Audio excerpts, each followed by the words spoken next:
Check it out. Just a breakdown, y'all. Come on in, have a seat. Welcome to the Cognac Chronicles. Straight from the underground, the show. DJ Mike C. We're gonna sit back, relax, and sit back at the bar, you know what I'm saying, and do what we do. Toss it up and pop the top. We got a lot of variety of flavors, and they all come from the land of cognac. So we gon' get what we get, drink what we drink, smoke what we smoke, and we gon' ride on out, y'all. Hey, excuse me, ladies. Can I get a clap? All right, mic check 1 2. What it is, y'all? It's your boy DJ Mike C. Straight from the underground, the show 216. Cleveland, Akron, Canton, and the surrounding areas and the world. And y'all, we coming in doing it one more again as we do up in here. And it's what pre 4th of July action going on, and hope everybody out there is having a good time. But as usual, we gonna keep it pushing. And in the building today, we have one of Cleveland's finest female MCs. She's definitely, creating wreck and havoc out here. And if you haven't heard of her, her name is Rain the Quiet Storm. What's up, Rain? What's up? How you feel? I'm feeling good. I'm feeling great. I'm good. First of all, I want to say thank you for coming down to the show. Thank you for having me. Peace and blessings to you on that. And so what's going on with you? You know what I'm saying? You just hip hop. Right. Hip hop. As always, what's going on. Hip hop is what's going on. Okay, so we're gonna just jump on into the good thing we got going on. We're gonna talk about Rain and the things that she has going on, and it's gonna be some good info. All right. So as we do here on the Underground Show, I always like to start in the beginning, to give people an idea, where you started from. You dig what I'm saying? So from what I was, doing my, master for homework, you dig what I'm saying? You first started out as a poet, okay? And, getting your feet wet and stuff like that, but you changed and went to hip hop. So why did you change genres, but did you feel like you had to, use hip hop as a better vehicle to get, your message or the things that you want to say? How that pretty much went? No, I've been writing poetry since I've been like about 5 or 6 years old. Okay. And it's always been a way for me to express myself. But I believe that hip hop for me, the way that I write my lyrics, the way that I wrote my poetry, it's almost one and the same. Right. One is without music, one is with, but you can still carry a melody or a pattern in your poetry that could really be put, to a beat. So I think that both are very, very closely related. I did do the poetry thing. You could have caught me some years ago at a poetry session, snapping my fingers, and I would get on stage. But actually, the first time that I actually wrote a rhyme, was after someone had given me a verse to rap. Oh, I need a girl to do this. Somebody from my neighborhood. Wow. And he was like, I need a girl to rap this verse. And so I said, okay, I'll do that. And afterwards, I was like, this is so much, related and so close to my poetry. I can do this too. Right. And I really liked the way it sounded, and I liked, just the whole musical aspect of it, right, along with the poetry. And I think you can still inspire people in both ways, but equally. Okay, that's what's up. So even with that in transition, so tell me this: do you like the term femc? You know what I'm saying? Because I just think that there's a better way to describe or put a title to saying a female artist. Femc, it's cool, but I just don't like it. Well, how you feel about it? I don't really. I'm not opposed to the use of the word at all. Some people are. Okay. And they're like, femc, well, I deserve the same respect as a male. I feel like I get the same respect regardless. You can call me a femc if you want. You can call me an MC if you want. You can call me a rapper. At the end of the day, that does not define my message. Okay. I could sit right next to another rapper. Now I could be sitting next to who you want to say, Queen Latifah. She had a message. Right. You have Nicki Minaj, who is very animated. okay, and she has her thing that she does, her Barbie image. Then you have you know, Lil Wayne. Then there's Method Man. All these people get called rappers. Right. You know, when they fill out their paperwork and their occupation, it say rapper, right?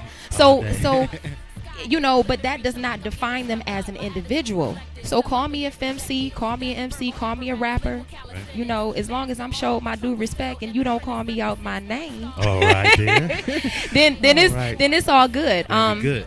But I don't think it's anything wrong with the word FMC at all. If I'm, you know, some women, you know, because of, you know, the way women are viewed in society, right, sometimes you don't want that stamp. But I'm proud to be a woman and an MC. Okay, that's what's up. Okay, so quickly in detail, describe your style of music. Is you say it's very socially conscious. What have you? What is it? Is your music more in the socially conscious aspect? Is it more women based? You know, like we were saying earlier. You know, is it Beyonce, girls rule the world? You know, saying things like that, or is it, you know, more worldwide or more directed to everybody? I think it's my music and my lyrics are very personal. It's not you know, me trying to reach out to people. It's more of me sharing and the things that I've gone through or what I share. I don't talk about things that I don't know about. Okay. You know, I've never, you know, wrote about getting $1 million and spending it, because that ain't happened to me. Okay, so I'm just gonna be honest about that. Right. But I do talk about social issues, you know, religion, about, you know, things that I want as a woman, as a person, occupational things, choices that I've made, bad choices, good choices. Social issue that you've been working with right now, what's one of those? Social issue I'm working with now. I don't really have like a specific social issue that I'm talking about, but what's buzzing you? What's buzzing me? I think recently I got a track from somebody and it was like a really religious type track, and you got to hear it before we started. Right. And he talks about God and Christ, and I really started talking about, you know, how I feel about organized religion, right, religion period, you know, things that I've been through, and it's all about how I personally, you know, feel about it. Okay.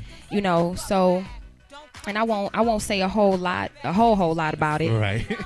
It's not like we had a job interview and I can't talk about right, it, but you know, I do share my personal feelings about, you know, those things. Socially, I do talk sometimes about women and how we're treated, okay, you know, and how we can be viewed, you know, when it comes to our male counterparts and the struggles that we have as women. Okay.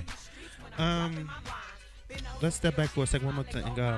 There were a few industry folk, you know, saying that pretty much influenced you to do what it is, you know, saying got your juices flowing, you know, made you do what it do. So I'm gonna throw out a couple of names and quickly, you know, saying tell me something specifically that they did, well, you know, saying that really, you know, start plugging you in to make you do what you do right now. Okay. Okay. So first, we're gonna start off with MC Light.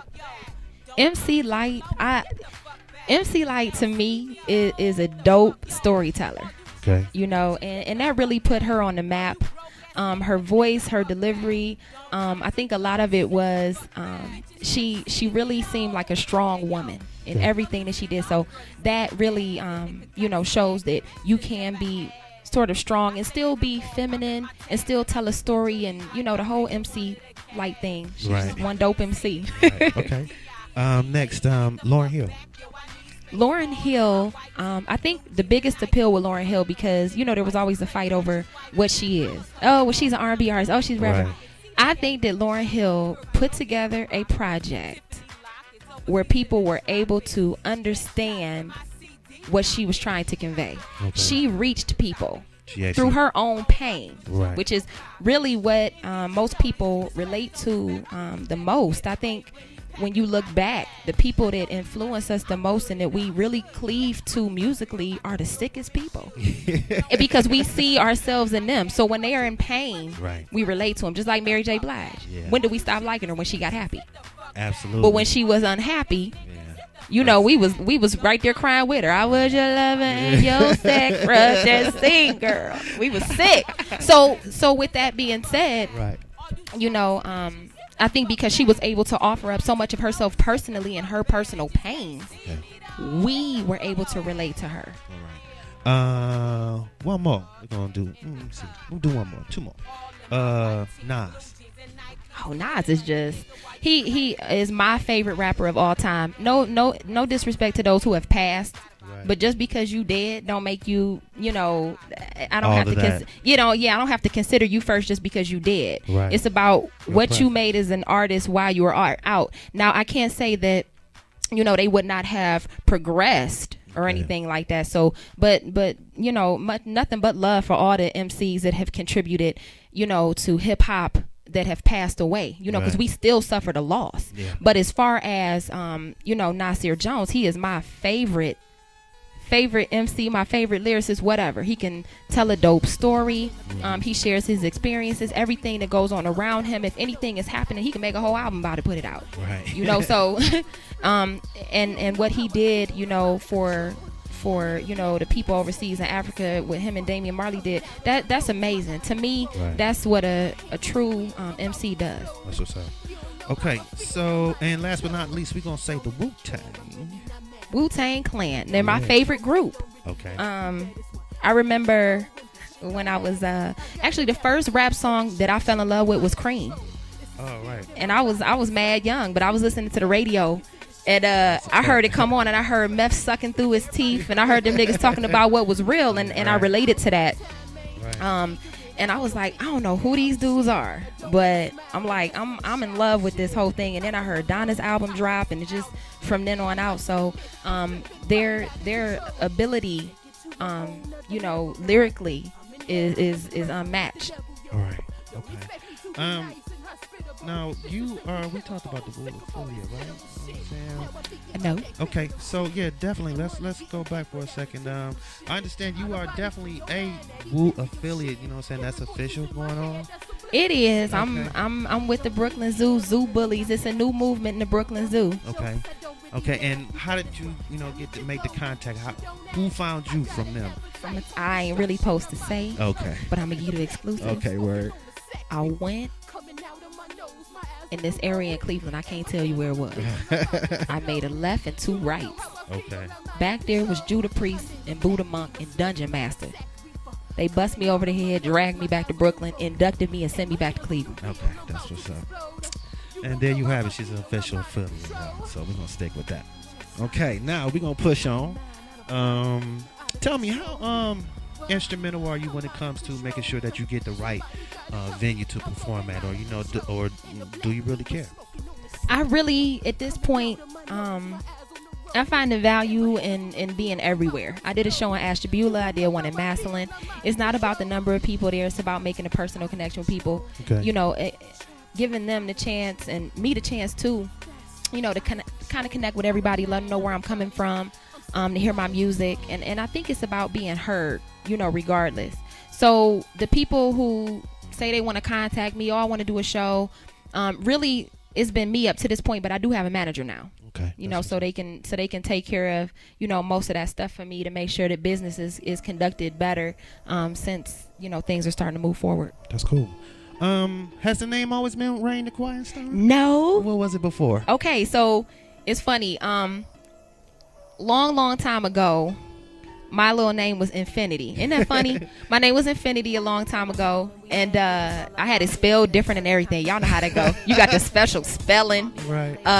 But I dropped it because it was somebody else with the name at the time, and Okay. I was like, okay, well, I'll just call myself by my real name. And then I realized that that's not good either. Right. And I remember I actually first time I met Mr. Fofo. It's funny because we were just talking about him. Mr. Fofo, actually, when I met him, after I rapped, he was like, he was like, the way you're so quiet. Okay. And he was like, in the way you rap, you just kind of just let go. So he was like, you remind me of a quiet storm. Right. And I was like, quiet storm is too long. Like I tried to fit it on stuff. You sign in quiet storm and take forever. So I put rain out in front. Okay. Because it really, represents what it's supposed to be about. I mean, rain, nothing can survive without rain. We can't. Right. Okay. And so rain is supposed to be an edification to everything on the earth. So, and I think that really embodies what I do with my music. I try to, reach people and talk about different things, and try to give people sort of not their daily bread, but whenever the album come out. All right, so, well, speaking of which, and straight up speaking of which, now you do have a project that's coming out, and it drops when? Okay. The single is going to be released under Island Def Jam Digital. Okay. So the single's going to drop first. I really spoke with some of my advisors, and they told me it was better to let my features drop first. Okay. So I have a couple features coming out this July and this August. Okay. I'm gonna be featured on Bronze Nazareth's album School for the Blind. He's one of the Wu Elements. Okay. RZA brought him in. Right. I'm gonna be on Kevlar's album, Kevlar 7. Actually, I'm gonna be on his first single. The song is dope. The song is extra dope. It's produced by Bronze, and it's got me and Kev on there featured. The Academy 2.0. Okay. I believe the executive producer is Corrupt at the Dog Pound. Wow. I got a phone call, and I'm on a track with Dilated People. Okay. And there's Judah Priest's album. He's one of the Zoo Bullies. I'm featured on his album. You can actually check that joint out online. Okay. And some other overseas stuff. Okay. So basically, so people want to hear a little bit of something, you're definitely on Reverb Nation, things like that. Island Def Jam House can, people, if people want to book you, how do they go about that? The first thing they can do is just, contact me on Facebook. Let me know what's going on. I can forward them to my manager. Okay. I'm on Twitter sometimes. It's better to catch me on Facebook, venting my emotions. I'm playing. Right. No, but you can definitely contact me that way, and set up anything. Okay. What we looking like on time? Looking good. Okay, so check this out. You feel like there's a couple of voids in hip hop in general, and we all are familiar with one, and that's pretty much the lyrical content of it all, as far as MCs and artists in general. But there's another aspect to that, and that's the performance aspect. Talk about that. I think the performance aspect is very important, and I think a lot of people, and you go to these shows locally, and people wonder why people don't support them. It's because we don't entertain as much. Oh, okay. And I think, and that's important. I mean, if you're going to, if you go somewhere and you're going to talk, you need to at least involve the people. Right. Or, because people will turn around and walk away. Exactly. And seriously, if you're talking about something I don't want to hear about, you're going to turn around and walk away. Right. But if you connect with me, or you give me a reason to stick around and watch, and I'm entertained, then I'll stick around. Okay. I think the performance aspect, you see people get a microphone, they go on stage, they pace back and forth, they look down, they rap, but they the only one feeling it. Okay. So I think they're not actually making eye contact with somebody deep way in the back. Make some eye contact, involve the people, things like that. Because I found too, just performing over the years, that's what, people want to actually, feel a part of it. Okay. So. That's what's up. All right, that's what's up. We going the Black Widow. Let's get into that right quick. Is that your hip hop alter ego? Oh, here we go. Okay. The Black Widow is because of men. Oh. The Black Widow came about because of y'all. Okay. Okay. I gotta do the disclaimer. He didn't do anything to me. Okay. I just, he good people. Right.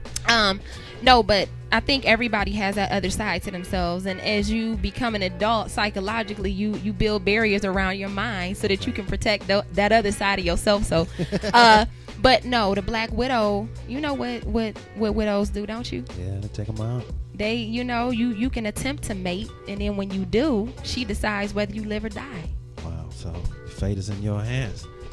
I mean, not necessarily saying he shouldn't mess with me then.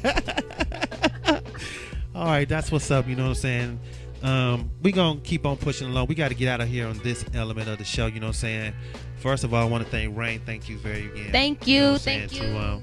Coming on the Underground Show. But y'all stay tuned because, as usual, you know what I'm saying, we got a very special treat for you. Rain is going to get down and do the thing as we do. So, peace and blessings. You know what I'm saying? It is your man, DJ Mike C's. I'm out this biatch.